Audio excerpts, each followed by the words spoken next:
Anda kembali di Breaking News TV One, tidak hanya Pak Arief Budiman, saya juga sudah mengundang Bang Ege, Bang Effendi Ghazali, pakar komunikasi politik. Selamat siang, sehat? Selamat siang, sehat. Tentunya senang bersama dengan ini Pak Arief. mantan kepalanya.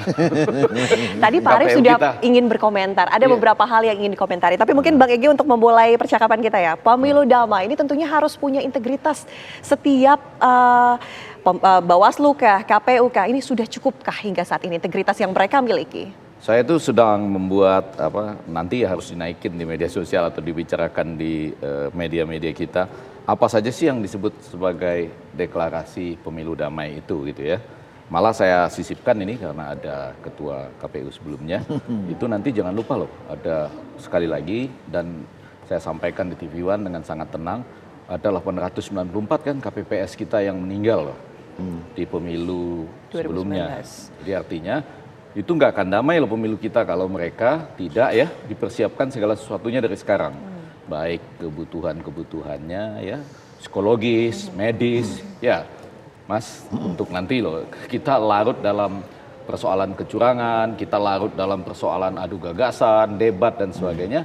Pada ujungnya saya belum melihat tindakan-tindakan yang signifikan loh untuk memperbaikinya dibandingkan pemilu sebelumnya. Padahal di pemilu sebelumnya pun ada simulasi loh, sampai 300 TPS kalau nggak salah saya. Ya, tidak ditemukan adanya sakit, bahkan ada depresi sampai, mohon maaf, bunuh diri. Nah tapi ini kenyataannya, siapa yang memikirkan nih? Pak, maksud saya pada hari ini, jangan lupa nih di TV One kembali kita sampaikan ya, sama seperti TV One mengingat Palestina. Nah kita juga mengingat nih, Mas, ya kan? Belum ada loh yang berpikir ke arah ini, menurut saya jangan-jangan. Persiapan para anggota yang 900 ya Mas ya, KPPS kita yang baik pada waktu pelaksanaan maupun pasca pelaksanaan ya, masih terkait dengan peristiwa itu. Gitu. Nah kan pemilu kita tidak boleh kita anggap damai dong kalau itu belum dipersiapkan dengan baik. Ya Mas? Ya. Boleh ditanggapi Pak Arief? Saya nggak tahu, saya harus nanggapi yang 2019 atau yang 2020. Enggak. Ini maksud saya ini mungkin orang jarang memikirkannya. Kita di TV One mudah-mudahan selalu berusaha memikirkan ya, sama seperti artinya mungkin bisa diingatkan untuk kepentingan seperti itu. Saya cuma mau bilang gini, Mas Arief, itu nggak ada pemilu damai kalau mereka tidak kita pikirkan dari saat ini. Betul. Saya sepakat itu ya. Jadi memang angka sebetulnya dari pemilu ke pemilu ada yang meninggal. Ya. Jadi sebetulnya saya terlibat untuk ngurusi pemilu itu sejak pemilu 99 ya. Dan setiap pemilu selalu saja ada kejadian itu. Memang di 2019 angkanya paling tinggi ya. Karena di 2019 itulah kami meminta agar mereka yang menjadi korban ya, meninggal, kecelakaan dan lain-lain, sakit gitu ya, itu diberi santunan. Makanya jadi pokoknya mereka ke rumah sakit itu ya mengajukan klaim. Tapi lalu kita sudah ada pemeriksaan kesehatan sebelumnya? Ada, tapi kan itu pemeriksaan yang standar. Mereka hanya datang ke puskesmas, lalu dapat surat keterangan kesehatan sebelum untuk mereka persyaratan ya, sebagai persyaratan. Itu lemah sekali ya, boleh disebut begitulah. Itu sebetulnya tidak akurat juga, tidak akurat juga itu.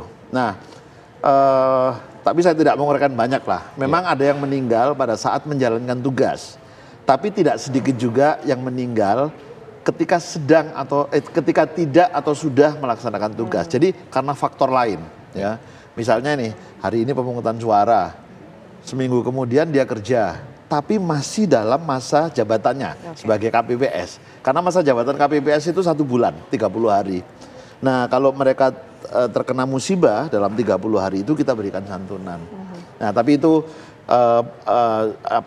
menjadi pelajaran penting lah bagi kita ya. Kita tidak boleh biarkan satu orang saja itu tertimpa musibah. Begitu. Dan itu paling tidak di sini kita ingatkan ya. Saya rasa sudah 2 kali kita ingatkan di sini.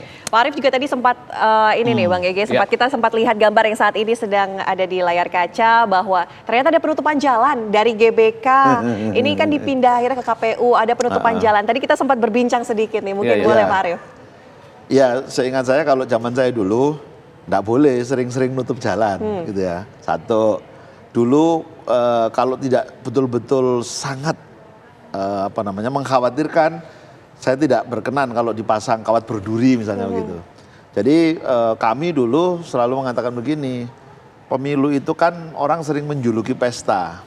Maka pesta itu tidak boleh menakutkan, tidak boleh ada kesan mengkhawatirkan. Jadi semua harus rileks, santai, bahagia, menjalani tahapan demi tahapan gitu ya. Jadi jangan sampai ditampakkan bahwa pemilu itu menakutkan, menyeramkan, ataupun menyulitkan gitu, begitu ya. Menyulitkan gitu nggak boleh. Tapi ini jadi lucu ya, deklarasi damai tapi menghambat orang lain atau menutup jalan gitu. Saya nggak tahu, mereka pasti punya alasan tertentu ya. Apakah jumlah orang yang hadir jauh lebih banyak dibandingkan pada waktu Mas Arief dulu ada di KPU? Kalau 2019 dulu kita menyelenggarakannya di Monas.